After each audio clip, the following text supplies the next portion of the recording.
The live TV, सच सबसे आगे। दोस्तों, मैं बात हफीज हूं। अमित शाह जी की कल जो सभा हुई उत्तर प्रदेश में, उसके बाद से जो बची कुछ उम्मीद थी कि भाजपा के कुछ विधायक उत्तर प्रदेश के चुनाव में जीत जाएंगे, वो भी पूरी तरह से खत्म हो गई है। मतलब जमानत जब्त कराने के लिए कल का भाषण जो अमित शाह जी का है, भाजपा के प्रत्याशियों के लिए वही काफी है। इतनी फजीहत कराई है कि आप सोच भी नहीं सकते हैं। मतलब कोई तुलना ही नहीं हो सकती है कि इतिहास में कभी किसी ने अपनी पार्टी की इतनी फजीहत कराई हो। ऐसा लगता है जैसे योगी जी से दुश्मनी कोई निकाल रहा हो। ऐसा लगता है मानो योगी जी और मोदी जी को खुद ही एक्सपोज कर दिया है अमित शाह जी ने, या क्या रणनीति है, क्या बात है कि समझ से बाहर है। असल में क्या हुआ, एक के बाद एक उन्होंने इतने बड़े बड़े बतौलेबाजी कर दी वहां कि जिसको देखकर, जिसको सुनकर पूरे उत्तर प्रदेश की जनता का सर ही चकरा गया। और जनता का गुस्सा तो वाजिब था। अमित शाह जी ने जो कहा, एनडीटीवी ने उसको अपने ट्विटर पर डाला भी है और अपनी खबरें भी चलाई कि उनका कहना था कि यूपी के हर जिले में 2-3 बाहुबली हुआ करते थे, लेकिन जब से हमारी सरकार आई तो अब दूरबीन लेकर भी ढूंढता हूं तो भी कहीं कोई नहीं दिखाई देता है। मैं आपको वीडियो दिखा देता हूं, पहले ये वीडियो देख लीजिए। लेकिन इस वीडियो के अंदर उनके मंच पे ही खड़े एक व्यक्ति ने पूरी तरह से बीजेपी का काम लगा के रख दिया। और अमित शाह जी के इस बयान के को लेकर लोग ये कह रहे हैं कि इसकी वजह से ही पूरी भाजपा जो है अब कहीं पर कोई जीत दर्ज कराने की हालत में ही नहीं बची है। देखिए इस वीडियो को, सुनिए वो क्या कह रहे हैं। हर जिले में दो तीन बाहुबली थे। दूरबीन लेकर मैं ढूंढता हूं, कहीं पर बाहुबली दिखाई नहीं पड़ता है भाई, कहे पर। मैंने आपको सिर्फ इतना सुनाया कि 10-15 सेकंड में कि वो ये कह रहे हैं कि साहब जो लिखा है एनडीटीवी ने, गृह मंत्री अमित शाह ने कहा यूपी के हर जिले में 2-3 बाहुबली थे, अब दूरबीन लेकर ढूंढता हूं तो भी कहीं पर कोई बाहुबली नहीं दिखता, ऐसे करके बता रहे थे। लेकिन जब जनता ने अपनी साधारण आंखों से देखा तो उसकी साइड में अमित शाह जी की जो तस्वीर जो दिख रही है, उनके बीच में अमित शाह जी और स्वतंत्र देव सिंह के बीच में जो व्यक्ति खड़े हुए हैं वो हैं माननीय टेनी जी। टेनी जी जो गृह राज्य मंत्री हैं, जिनके बेटे ने उत्तर प्रदेश में लखीमपुर खीरी में किसानों को अपनी थार जीप से कुचला है, रौंदा है, जो जेल के अंदर है।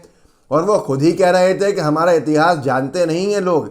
इससे पहले एक बार उनका जो वसीयत हुई थी, जो बयान आया था कि हमारा इतिहास जानते नहीं हैं लोग, हम पहले जब विधायक सांसद तो बाद में बने, हम पहले क्या थे सब जानते हैं। तो ये खुद ही बाहुबली अपने आप में।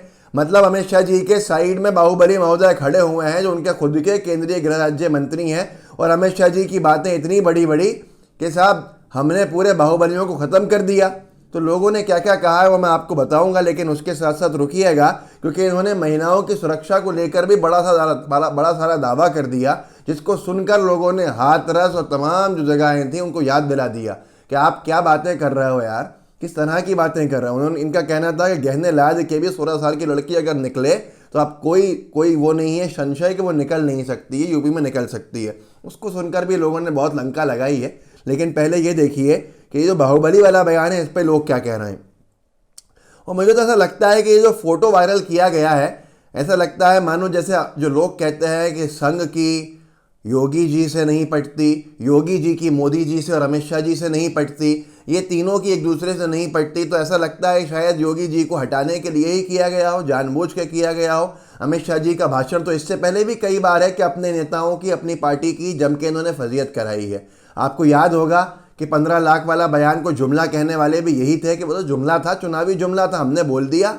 मतलब समझ में नहीं आता कि अपने लिए रास्ता साफ किया जा रहा है। ये आगे आने वाला वक्त बताएगा। लेकिन ये तस्वीर देखिए कितनी स्पष्ट है कि जैसे मान लो कि ये टेनी जी से, अजय मिश्रा जी से, गृह राज्य मंत्री जिनके बेटे ने किसानों को रौंद दिया और जिनका खुद का बयान मौजूद है कि हम पहले क्या क्या करते थे सब जानते हैं, अच्छे से देख लेंगे तुम लोगों को, जिनको खुद मशहूर बाहुबली कहा जाता हो, उनको बीच में रख के ये तस्वीर खिंचवा के वायरल करवाने का क्या मकसद है, मेरे समझ से बाहर है, जो आपकी स्क्रीन के ऊपर है।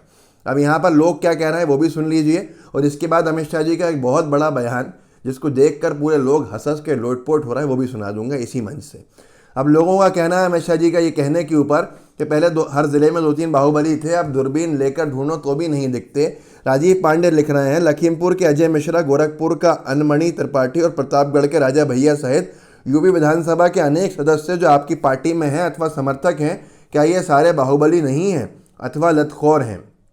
आगे और भी लोगों ने लिखा है।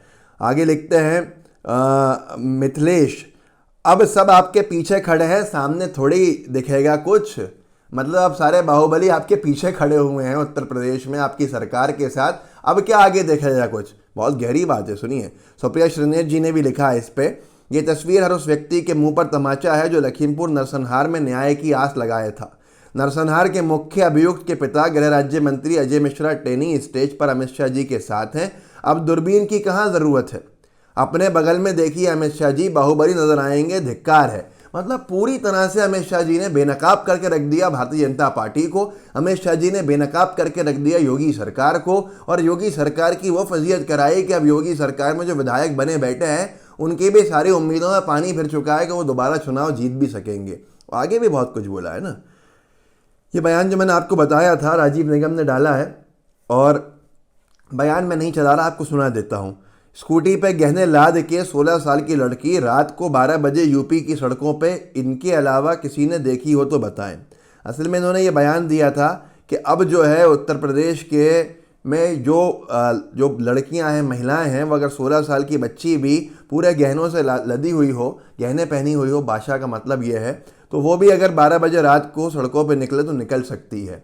इसके ऊपर तो इनकी वो फजीयत हुई है, वो ट्रोलिंग हुई है कि जिसकी आप कल्पना नहीं कर सकते। मतलब कैसे आप हिम्मत कर सकते हो इतनी बड़ी बात कहने की। जगदीश मिश्रा हैं, उन्होंने लिखा है इसको कोट करके, यहाँ तो लोगों के खाने के लाले पड़े हैं। रही बात गहनों की, तो गहना तो दूसरी लहर में लगभग सभी के बिक चुके हैं। लेकिन इनके साथ नीचे लिखा है, कुमार मिश्रा हैं, ये देखिए ट्वीट, दिल को दहला देने वाला और अमित शाह जी के बयान को बेनकाब करके योगी सरकार की फजीयत करा के उनको चुनाव हरवाने वाला है। कुमार मिश्रा लिखते हैं, इस पे कभी ध्यान दिए ये लोग, ये भी बेटियां ही हैं। एनसीआरबी की रिपोर्ट भी लगा दिया, हर 12 मिनट में एक रेप की रिपोर्ट, झूठ की सीमा ख़त्म। ये बच्चियों के पिता को दिन दहाड़े मार दिया था, जो बच्चियां अपने पिता को कंधा देकर लेके जा रही थीं। ये बहुत सारी ऐसी चीज़ें हैं जिनको देखकर लगता है कि आज हालात जो है वो बद से बदतर हो गए, लेकिन फिर भी बर्बादी को भी जश्न के तौर पर मनाने का काम भारतीय जनता पार्टी ही कर सकती है। कुमार मिश्रा ने जो बात लिखी है, नीचे गुंजन करके इनका हैंडल है, ये बहुत महत्वपूर्ण है। एनसीआरबी का आंकड़ा कि हर 12 मिनट में एक रेप हो रहा है उत्तर प्रदेश में, इसके बावजूद अमित शाह जी ये बयान क्यों दे रहे हैं? इसलिए दे रहे हैं कि लोग गुस्से में आके योगी जी को हटा दें, योगी जी को पॉलिटिकली ख़त्म कर दिया जाए। ये सारी चीज़ें हो सकती हैं, लेकिन इस बयान के बाद मुझे लगता है इस भाषण के बाद यूपी में बीजेपी का कोई भविष्य बचता नहीं दिखता है। और सुप्रिया श्रीनेश जी ने तो अच्छे से इसके ऊपर लताड़ा है गौरव भाटिया को, और इन्होंने कहा है कि कहते हैं सोना रात कर रात में बेटियां घूम सकती हैं। अरे भाई, उत्तर प्रदेश में जहां हाथरस जैसे कई कांड हुए हैं। तो ये आप देख लीजिए शुरुआत का 20-30 सेकंड का, जो बहुत ही महत्वपूर्ण लगेगा आपको। ये सुनिए, जतेंद्र कुमार टोनी ने डाला है, इसको देखिए। 12 बजे रात को भी लड़कियां गहना लाद कर स्कूटी से निकल सकती हैं। अरे प्रभु, किस प्रदेश की बात कर रहे हैं आप? ये उत्तर प्रदेश है जहां पर आपकी सरकार की नाक के नीचे हाथरस हुआ, जहां उन्नाव हुआ, जहां हरदोई हुआ, जहां शाहजहांपुर हुआ। और जानते हैं कौन था इनके पीछे? आपके एमएलए, आपके नेता। क्या कहेंगे आप बाहुबलियों की बात कर रहे थे। अब जब इतनी बड़ी बड़ी बातें कर ही रहे थे तो अमित शाह जी तो ये भूल ही गए कि क्या कह रहा हूं मैं। उन्होंने एक भाषण दिया, भाषण का जो हिस्सा है उसमें वो ये कह रहे थे कि हमारे 86 लाख कार्यकर्ता जो हैं वो लगे हुए हैं। इतनी बड़ी पार्टी, 86 लाख कार्यकर्ता, उनके कुछ भी बोलना है।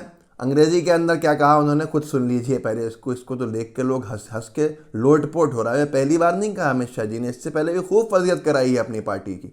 सुनिए इसको पहले, दीपक जॉन ने डाला है इसको फेसबुक पे, देखिए। भारतीय जनता पार्टी के 86 लाख कार्यकर्ता अलग अलग स्थान पर एक्टिवली काम कर रहे। 86 लाख कार्यकर्ता, 46 लाख। तो आपने देखा कि इनके लिए 86 लाख, अंग्रेजी में 46 लाख होते हैं। मतलब साफ साफ इतने बतौलेबाजी करो कि बिना सोचे समझे कि समझ ही नहीं आए कि क्या बोल रहे हैं हम। 86 लाख हिंदी में बोल दिया, 46 लाख अंग्रेजी के अंदर बोल दिया, 46 लाख। क्या जा रहा है? बोलना ही तो है, आंकड़े कुछ भी कर दे। और ये पहली बार नहीं है। 15 लाख रुपया सबके खाते में आने की बात जुमला थी, मोदी जी की फजीयत करा दी इन्होंने उस वक्त। ऐसा लगता है मानो खुद के भविष्य के लिए कुछ चिंतित हैं ये। उसके बाद योगी आदित्यनाथ जी का तो काम ही लगा दिया इन्होंने, जो मंच पे इतनी बड़ी बड़े बतौलेबाजी की है कि जनता गुस्से में आ गई। महिलाओं की सुरक्षा को लेकर इतने बड़े दावे, उसके साथ में अगर आप देखिए तो माफियाओं को लेके और बाहुबलियों को लेके इतने वादे। एक बाहुबली को साइड में खड़ा करके, जिसका बेटा आज जेल के अंदर है 5-6 किसानों को रौंदने के आरोप के अंदर। मतलब सारे क्या कहते हैं उसको, इंसानियत की सारी हदें ख़त्म कर दी, कि सब कुछ भूल गए। उसके बाद एक बार इन्होंने कहा था कि एनआरसी, मंच पार्लियामेंट में खड़े होके एनआरसी होके रहेगा, आके रहेगा। असद ओवैसी से कह रहे थे शायद, एनआरसी तो आके रहेगा, अभी हम सीए ना है, अब एनआरसी लाएंगे। इतनी फजीयत हुई कि मोदी जी को रामलीला मैदान में आके कहना पड़ा कि एनआरसी की तो बात ही नहीं हुई थी। खुद फैल गए ये लोग। फिर एनआरसी की बात गृह मंत्री महोदय ने सदन के अंदर कही थी कि एनआरसी तो आके रहेगा। फिर इतनी फजीयत हुई कि आसाम का चुनाव हार जाते तो कहना पड़ गया कि साहब एनआरसी की बात ही नहीं हुई थी। शाहीन बाग को लेकर बहुत सी टिप्पणियां कर दी। तो ये सारी चीज़ें बताती हैं। मरकज़ के अंदर अपनी ही पार्टी को उलझा दिया था। अंजना ओम कश्यप जी से एक बार ये बात कर रहे थे मरकज़ वाले मामले के अंदर, इनके मुंह से सच निकल गया था सीधे सीधे। वहाँ पर खूब फजीयत हुई थी। एक तरफ बीजेपी के समर्थक मरकज़ वालों को गालियाँ दे रहे थे, कोविड फैलाने का आरोप लगा रहे थे, और अमित शाह जी ने कह दिया कि मरकज़ में ये कोई नई चीज़ नहीं है, वहाँ तो हर रोज़ होता है और ये सालों से होता आ रहा है, रूटीन में है उनके। तो ये सारी चीज़ें जो हैं, इसके बाद लगता नहीं है लोगों को, वहाँ के जो लोग कह रहे हैं कि भाजपा चुनाव जीतने की स्थिति में पहले भी नहीं थी और अब तो जो बची कुची सीटें आनी थी वो भी कम हो जाएंगी। खैर, ये तो चलता रहेगा। भाजपा की अंतरकला है, अंतर्धुंध है। मोदी जी, योगी जी, अमित शाह जी, आरएसएस, सबकी आपस में जो लड़ाइयाँ हैं वो जनता के सामने इनडायरेक्टली, अप्रत्यक्ष तौर के ऊपर सामने दिखती हैं। आप समझ सकते हैं, समझ लीजिए। ऐसे हालात के अंदर अपना वोट कौन बर्बाद करना चाहेगा। इस वीडियो को आगे बढ़ाइएगा, लोगों को बताइएगा कि क्या कह रहे हैं माननीय अमित शाह जी। और अगर आपको लगता है ऐसा नहीं है तो फिर गुस्सा आना आपका वाजिब है, और उस गुस्से को वोट के अंदर परिवर्तित ज़रूर कीजिएगा।